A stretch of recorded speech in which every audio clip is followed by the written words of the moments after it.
There is so much power in forgiveness.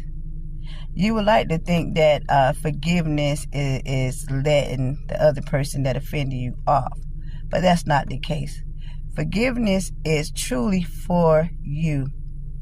I'm reminded about a situation many years ago, and I felt like my heart was black. I felt like it was closed. And I cried out to God and I said, Lord, what is this that I'm feeling? And that's when he dealt with me concerning forgiveness. He said that because of what everybody that has crossed me, the things that they have done to me, I allowed it to resonate and take residence in my heart. And it filled my heart with so much darkness and so much blackness. And he had me ball up my fist. And he said, look, he said, this is how your heart is. He said, your heart is just like this. He said, look at it. He said, it's closed. He said, there's nothing that can flow out of it, and there's nothing that can come in it.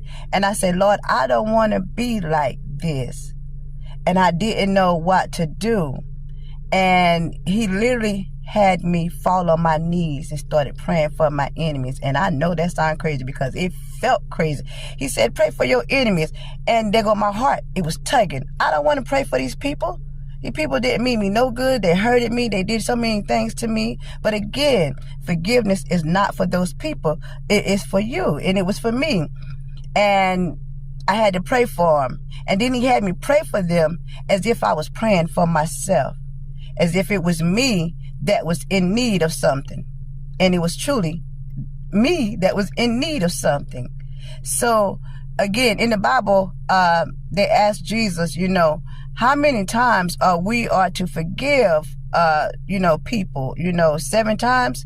He said, no, 7 times 70, And then the Word of God tells us that if we don't forgive our brethren, that God would not forgive us. And I don't know about you, but for me, I needed forgiveness because I made mistakes and I make mistakes. So it's not right for me to go to God. And as a matter of fact, he's reminding me right now, he said, you can't even go to him and ask him for anything because your heart is bound up with unforgiveness. You have to go to your brethren or sister and you have to make it right with them. If they offended you, you go to them and you let them know. If you offended them, you go to them and you ask for forgiveness. He even said, don't let the sun set on that feeling, I think it's called wrath, that unforgiveness. Don't let the sun set on it, So again,